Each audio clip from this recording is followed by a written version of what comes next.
Most welcome my students. How are you? Are you fine? Thank you. आज हम लोगों की चर्चा का विषय बहुत ही प्यारा सा टॉपिक है और बहुत प्यारे प्यारे स्टूडेंटों के लिए है। इसको यूं कह सकते हैं कि आज रसायन विज्ञान की शुरुआत है। इस वीडियो में एकदम प्रारंभिक रसायन विज्ञान से हम लोग अध्ययन करेंगे और ये मोस्टली 9th क्लास के बच्चों का केमिस्ट्री है और क्लास का कहीं कोई डिवीजन नहीं होता और नॉलेज की कहीं कोई सीमा नहीं होती। आप ये नहीं कहेंगे कि ये 9वीं क्लास का है तो हम कहीं पढ़े। नॉलेज गेन करने के लिए कहीं से भी एक नॉलेज मिले उसको हमेशा उठा लेना चाहिए। ब्रेन को हमेशा नॉलेज के लिए खुला रखना चाहिए। कहीं से कोई एक नॉलेज आवे रख लो। ऐसे ही नॉलेज स्टोर करते करते एक दिन आप विद्वान बन जाओगे और कोई भी ऐसा कंपटीशन नहीं है जो आपसे न निकले। तो मैं चाहूंगा कि हमारे सारे स्टूडेंट एकदम प्रारंभिक रसायन विज्ञान से अध्ययन करना शुरू करें। क्योंकि कभी कभी टॉप मोस्ट वीडियो आप लोगों को मिलता है तो वहां पता चलता है कि बहुत सारी इनिशियल चीजें हमको नहीं मालूम हैं और हमको परेशानी हो रही है। अगर शुरू की चीजें मालूम होती तो मजा आ जाता। तो अब रसायन विज्ञान की शुरुआत हो रही है और कक्षा 9वीं के लिए ये बेहतरीन टॉपिक है। लेकिन पढ़ेंगे सभी लोग। देखो बेटा, व्हाइट बोर्ड पर आपको दिख रहा है द्रव्य की प्रकृति। क्या दिख रहा है? द्रव्य की प्रकृति। द्रव्य मीन्स ऑफ मैटर। मैटर का क्या मतलब होता है या द्रव्य क्या है? पहला प्रश्न आता है। तमाम बच्चे जो है द्रव्य और द्रव में कंफ्यूजन कर जाते हैं। बात आती है द्रव्य की तो वो द्रव समझते हैं और द्रव की बात आती है तो द्रव्य समझते हैं। देखो बेटा, दोनों अलग अलग है। द्रव्य की अंग्रेजी क्या होती है? मैटर। द्रव्य की अंग्रेजी क्या होती है? मैटर। और द्रव की अंग्रेजी क्या होती है? द्रव की अंग्रेजी होती है लिक्विड। द्रव की अंग्रेजी क्या होती है? लिक्विड। क्लियर? तो दोनों में बहुत अंतर है। आप इसके लिए नहीं टेंशन लेंगे। हम लोग चर्चा करेंगे द्रव्य की। ध्यान दो बेटा, आप अपने चारों ओर देखते हो तो क्या दिखाई देता है? क्या दिखाई देता है? आपके अगल बगल में बहुत सारे पेड़ पौधे दिखाई देते हैं। डेस्क, मेज, कुर्सी दिखाई देता है और मैं भी आपको दिखता हूं। आपके दोस्त भी आपको दिखते हैं। आपका बैग आपको दिखता है। किताबें दिखती हैं। गांव में जाते हैं तो बहुत सारी चीजें दिखाई देती हैं। जो भी चीजें आपकी आंखों से दिख रही हैं वो सब द्रव्य हैं। अब कहेंगे सर क्या दिखाई देने वाला ही द्रव्य है? नहीं, आप जिसको नहीं देख पाते हो उसमें भी बहुत सारे द्रव्य हैं। अच्छा तो इसमें से कितने लोग हवा को देखते हैं? कितने लोग हवा को देखते हैं? कोई नहीं देखता है। लेकिन हवा भी द्रव्य है। हवा भी द्रव्य है ना? तो जो चीजें आप दिख रही हैं या नहीं दिख रही हैं वो सब द्रव्य है। आप कहेंगे सर द्रव्य को हम कैसे डिफाइन करेंगे, कैसे परिभाषित करेंगे? अगर कोई कह दे कि बताओ द्रव्य क्या है तो हम कैसे बताएंगे, है ना? तो क्या कहेंगे? इसका डिफिनीशन क्या है? वह पदार्थ जिसमें द्रव्यमान है, जिसमें द्रव्यमान है, जिसमें द्रव्यमान है, द्रव्यमान है और स्थान घेरता है, और स्थान घेरता है, स्थान घेरता है, वो क्या कहलाएगा बेटा? द्रव्य। क्या कहलाएगा? द्रव्य कहलाता है, द्रव्य कहलाता है। क्लियर? वे पदार्थ जिसमें जिसमें द्रव्यमान हो, जिसमें जिसमें द्रव्यमान हो, सब द्रव्य है। ये बताओ तुम्हारे शरीर में द्रव्यमान है कि नहीं? तो तुम ही द्रव्य हो। हमारे शरीर में द्रव्यमान है कि नहीं? हम ही द्रव्य हैं। तुम भी जगह घेरते हो कि नहीं? तो तुम द्रव्य हो। हम ही जगह घेरते हैं, द्रव्य है। ये पेन, ये भी जगह घेरे हुए है अपने एटमॉस्फेयर में, ये भी क्या है? द्रव्य। जिसके जिसके पास द्रव्यमान है और वो जगह घेरे हुए है, स्थान घेरे हुए है, द्रव्य। Clear? Substance which occupies place and having mass, occupies space and having mass called matter, right? तो ये चीजें जिसमें द्रव्यमान है और जो जगह घेरता है, वो सब क्या है? द्रव्य है। दूसरा हम क्या कहेंगे? द्रव्य का ज्ञानेंद्रियों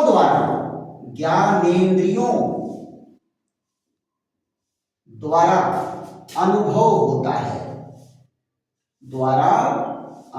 होता है, अनुभव होता है।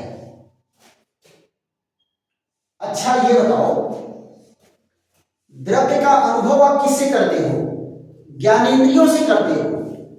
अच्छा ये बताओ, आप अपने दोस्त को देख रहे हो तो किससे देख रहे हो? आंख से ही तो देख रहे हो, है ना? और आपका मित्र ठोस है, द्रव है या गैस है, उसको टच करके ही तो देखोगे, है? कोई चीज द्रव है या ठोस है या गैस है, उसको मान लो ठोस और द्रव को आप टच करके देख करके वो कर सकते हैं। और हवा को कैसे अनुभव करेंगे?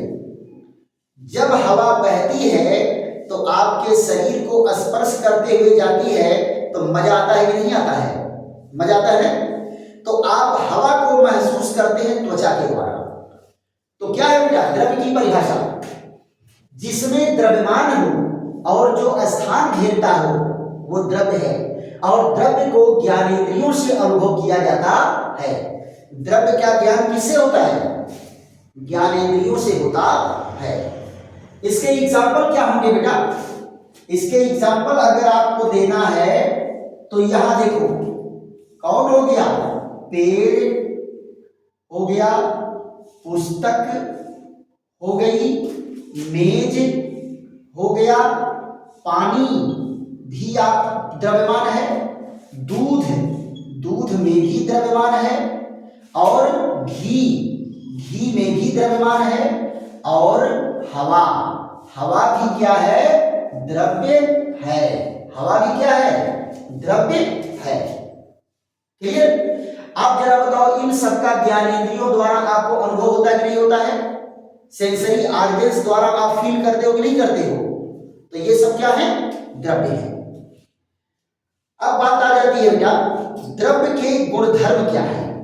द्रव्य के गुणधर्म क्या है? तो देखो यहां पर द्रव्य के गुणधर्म, द्रव्य के गुणधर्म, द्रव्य के गुणधर्म। Properties of matter, properties of matter, properties of matter. द्रव्य के क्या गुण होते हैं, इनके एक एक गुणों पर हम ढंग से चर्चा करेंगे। बेटा विज्ञान को एकदम पी जाना है। हाँ, देखो पहला क्या है, द्रव्य के गुण में पहला है द्रव्यमान होता है। कोई भी द्रव्य है पहला गुण ये है कि उसमें द्रव्यमान होगा। पहला गुण क्या होगा, द्रव्यमान होगा। दूसरी चीज क्या है, स्थान घेरता है, स्थान घेरता है, स्थान घेरता है, राइट। द्रव्यमान होगा और स्थान घेरेगा। दूसरा क्या है,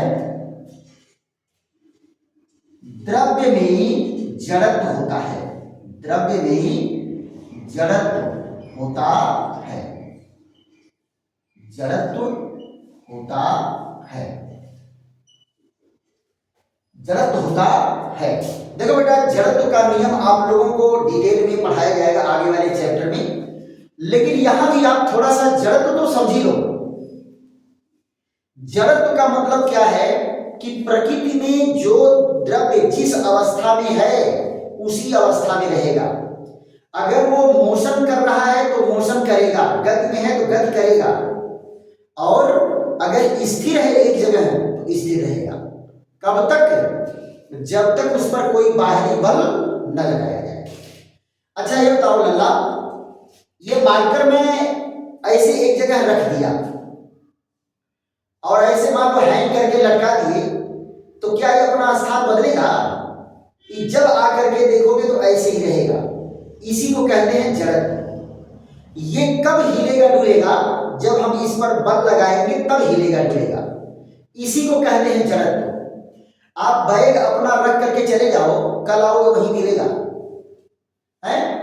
घर पर कौन चीज उठा के रख देते हो, मम्मी पूछती है कि कहाँ रखे, तो क्या कहते हो, मिल ही नहीं रहा है?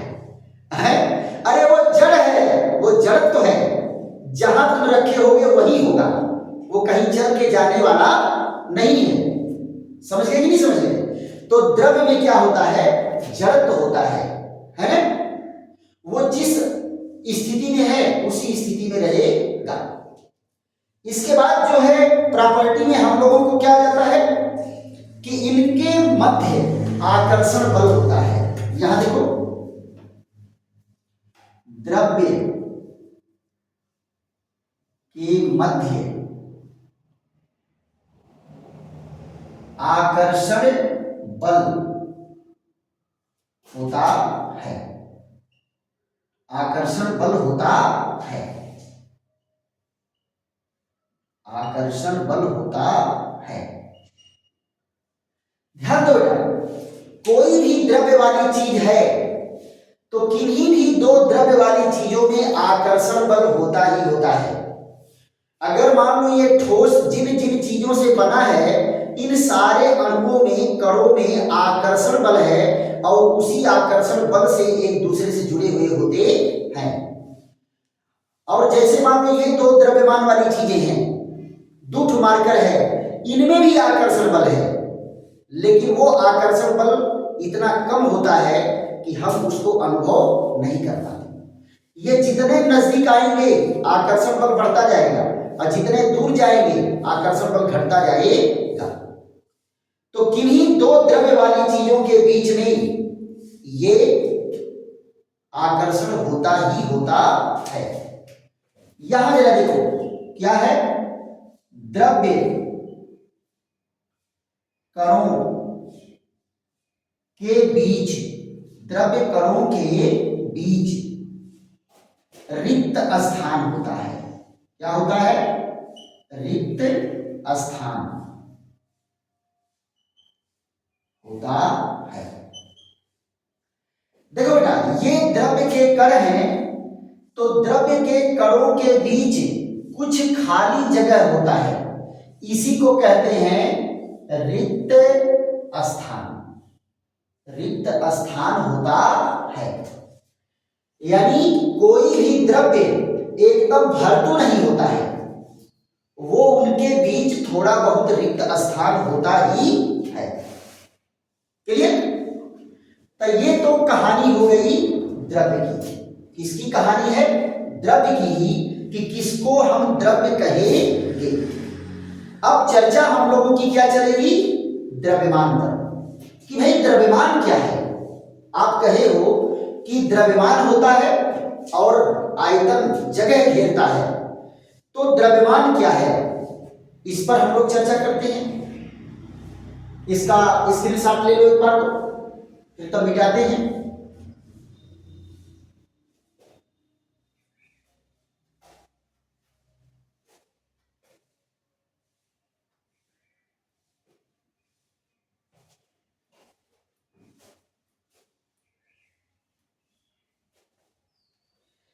देखो बेटा, अगला ये क्या है, द्रव्यमान। द्रव्यमान क्लियर। द्रव्यमान की अंग्रेजी क्या होती है, मास। द्रव्यमान की अंग्रेजी क्या होती है, मास, है ना। दोनों चीज को बेटा समझो, अगर द्रव्यमान को भी समझ रहे हैं तो मास को भी समझिए। हिंदी और अंग्रेजी दोनों जानना जरूरी है। क्यों, क्योंकि आगे के क्लासों में जब आप जाओगे, तो अभी तो मान लो 9वीं क्लास में हो, आगे के क्लास में जाओगे तो आपको इंग्लिश में ही सब कुछ साइंस पढ़ना है, इसलिए हिंदी के साथ साथ अंग्रेजी जानना जरूरी है। इंटरमीडिएट में आप लोगों का 60% इंग्लिश हो जाता है और 40% हिंदी रह जाता है। हाई स्कूल में आप लोग 40% को इंग्लिश कर दो और 60% को हिंदी, लेकिन इसके साथ साथ अंग्रेजी के भी वर्ड आप समझते चलो कि इसका मतलब क्या होता है। देखो बेटा, द्रव्य क्या है, द्रव्य किसी भी पदार्थ का वह मूल गुण है। द्रव्यमान किसी भी पदार्थ का वह मूल गुण है जो कभी चेंज नहीं होता। आप कहीं भी उसको लेकर के चले जाओगे, वह चेंज होने वाला नहीं है। क्लियर। द्रव्यमान क्या है, किसी भी पदार्थ का मूल गुण है जिसके कारण उसमें द्रव्य का गुण आता है। द्रव्य का गुण आता है। अगर द्रव्यमान नहीं रहेगा तो द्रव्य नहीं है, द्रव्यमान नहीं रहेगा तो द्रव्य नहीं है। अब उस द्रव्य वाली चीज को आप कहीं लेके चले जाओ, पृथ्वी पर लेके चले जाओ, चंद्रमा पर लेकर के चले जाओ, बृहस्पति पर लेकर के चले जाओ, उसमें कभी चेंज होने वाला नहीं है। क्लियर। तो क्या कहेंगे, द्रव्यमान। द्रव्यमान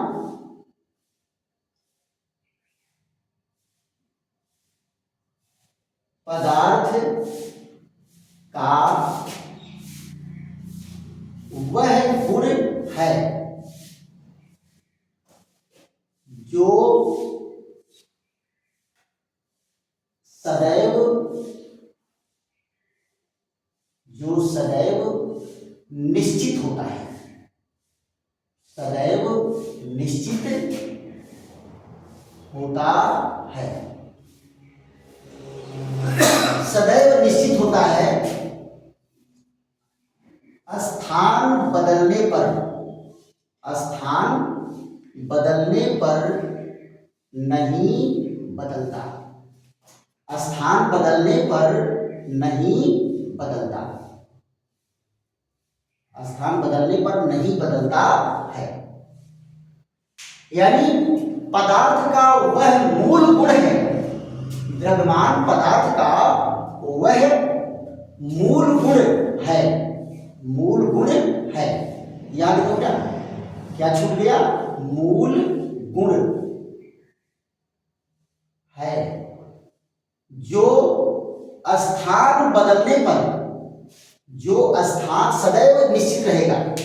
वह मूल गुण है जो सदैव निश्चित रहेगा, स्थान बदलने पर यह बदलने वाला नहीं है। क्लियर।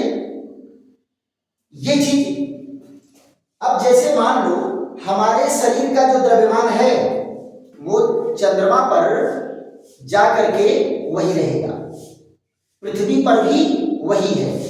अगर हम बृहस्पति पर चले जाएंगे तो भी हमारा द्रव्यमान वही रहेगा, ये कभी चेंज होने वाला नहीं है। क्लियर। दूसरी चीज जरा देखो, आ जाता है शब्द है बेटा भार। भार क्या है? भार को अंग्रेजी में क्या कहते हैं? वेट। भार को अंग्रेजी में क्या कहेंगे? वेट। वेट। भार को अंग्रेजी में क्या कहेंगे? वेट। अब आप कहेंगे वेट क्या है? हम लोग तो द्रव्यमान और भार एक ही चीज जानते हैं। क्यों? द्रव्यमान और भार एक ही चीज जानते हैं, अंतर है बेटा दोनों में। भार को क्या कहेंगे कि पृथ्वी जिस बल से किसी वस्तु को अपनी केंद्र की ओर खींचती है, पृथ्वी जिस बल से किसी वस्तु को अपने केंद्र की ओर खींचती है, उसी बल को क्या कहते हैं? भार कहते हैं। क्लियर? तो क्या कहेंगे? यहां ध्यान दो, पृथ्वी जिस बल से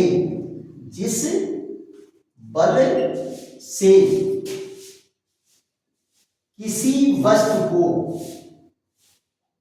जिस बल से किसी वस्तु को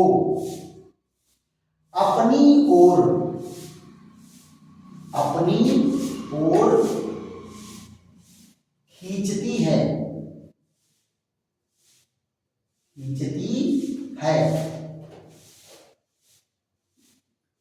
उसे भार कहते हैं। उसे भार कहते हैं। स्थान बदलने पर भार बदलता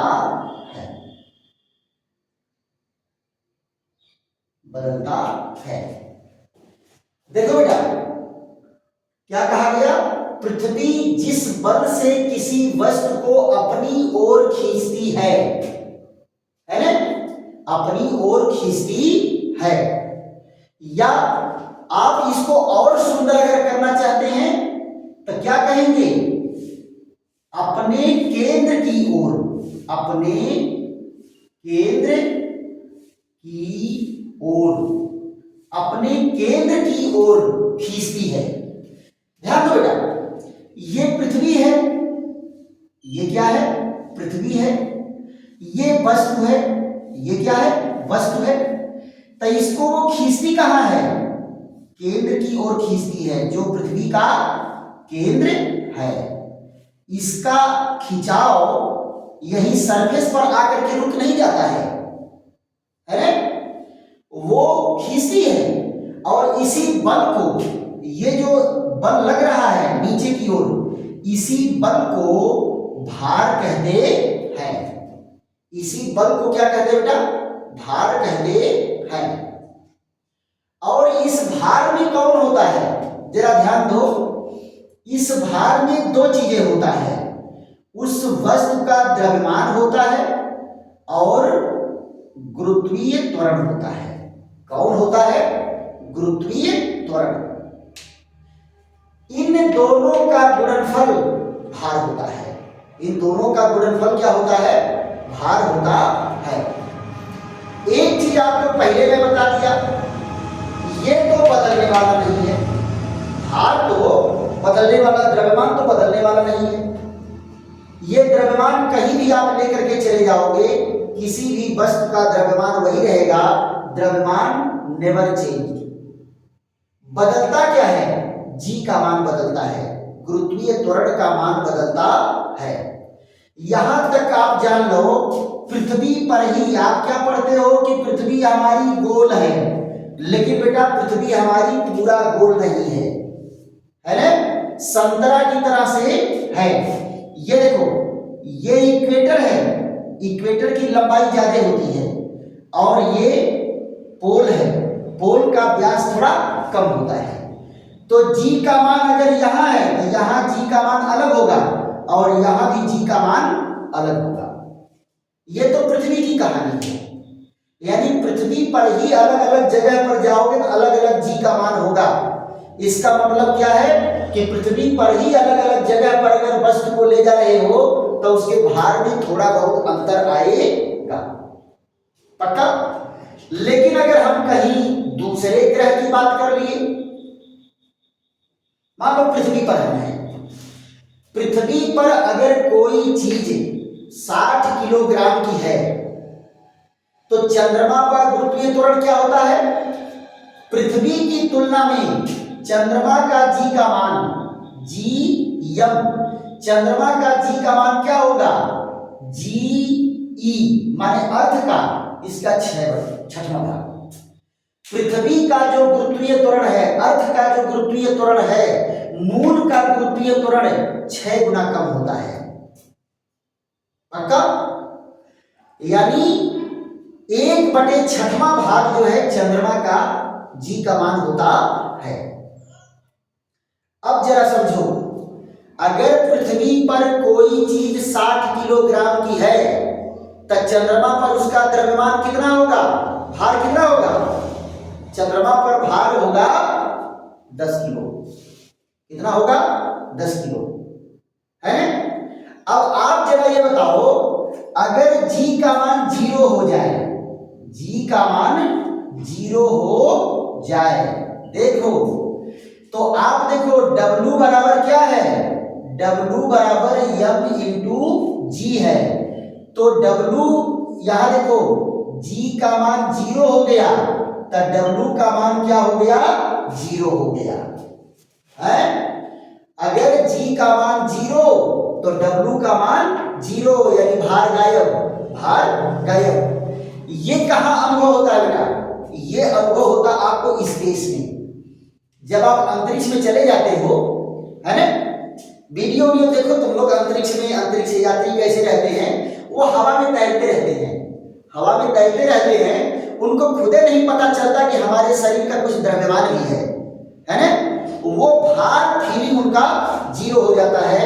वो अगर चाहे कि हम ऐसे खड़े रहें स्पेस क्राफ्ट में तो ऐसे खड़े नहीं रह सकते, या अंतरिक्ष में चाहे कि हम ऐसे खड़े रहेंगे तो वो खड़े नहीं रह सकते। वो हमेशा कुलाटियां लेते रहते हैं, कभी पैर ऊपर हो जाएगा, कभी मुड़ी नीचे हो जाएगा, कभी मुड़ी ऊपर हो जाएगा। वो राउंड लगाते रहते हैं, क्यों? क्योंकि उनको भार का अनुभव वहां नहीं होता। क्यों? क्योंकि वहां जी का मान क्या होता है? 0 होता है ना। और चंद्रमा पर कितना है? 1/6 है। चंद्रमा पर कितना है? 1/6 है। तो जो यहाँ 60 किलो है वही वहां 10 किलो होगा। यहाँ का 60 किलो वहां का कितना होगा? 10 किलो होगा। अब आप कहोगे कि अगर गुरुजी हम वहां छलांग मारे तो मारो ना छलांग, हवा में मजा आएगा।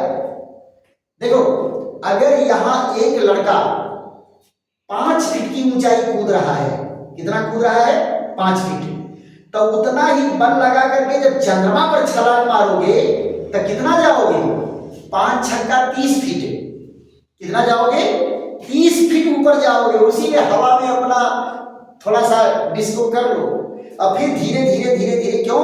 क्योंकि चंद्रमा का गुरुत्वाकर्षण कम है, गुरुत्वीय त्वरण कम है, तो वो धीरे धीरे आपको चंद्रमा की सतह पर लाएगा।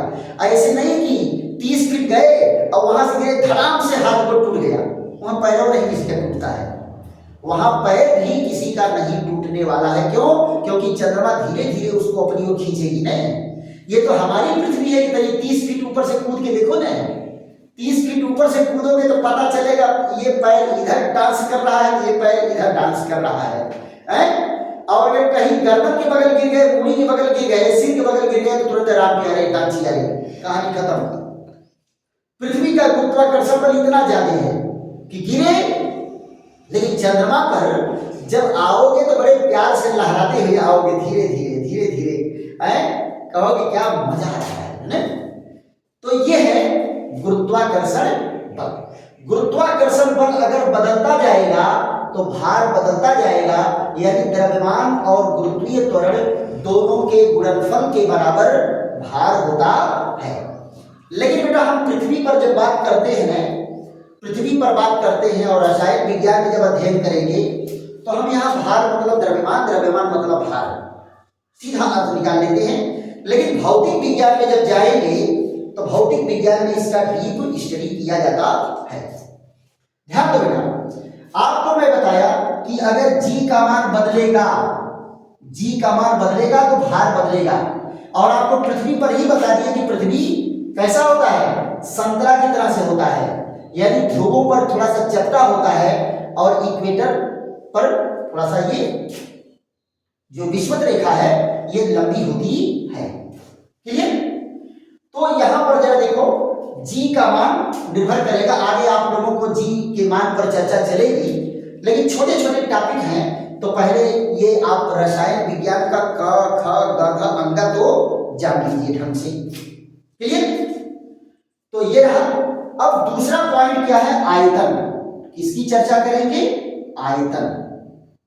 आयतन क्या है बेटा, आयतन क्या है, इसको कहते हैं वॉल्यूम। क्या कहते हैं, वॉल्यूम कहते हैं। आयतन को क्या कहेंगे, वॉल्यूम, राइट।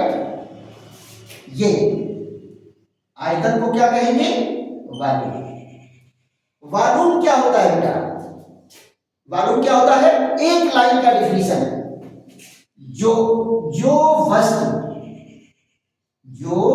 वस्तु जितना जगह घेरती है, जितना जगह घेरती है, जो वस्तु जितना जगह घेरती है वह उसका आयतन है, वह उसका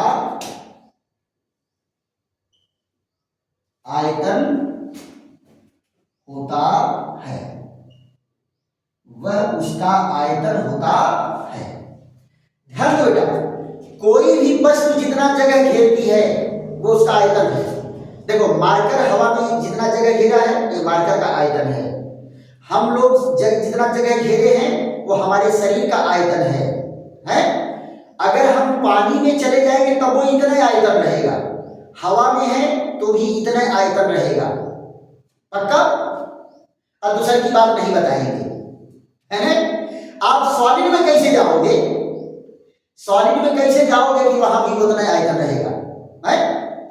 हाँ, अगर किसी तरह से कारण से आप सॉलिड में जाकर के अगर बैठ जाओ तो वहां भी उतना रहेगा। जो लोग दलदली भूमि में धीरे धीरे दब जाते हैं, धंस जाते हैं, उनका आयतन नहीं घटता, वो उतना आयतन वहां भी बनाए रहते हैं, अपना उतना आयतन वहां भी बनाए रहेंगे, पक्का?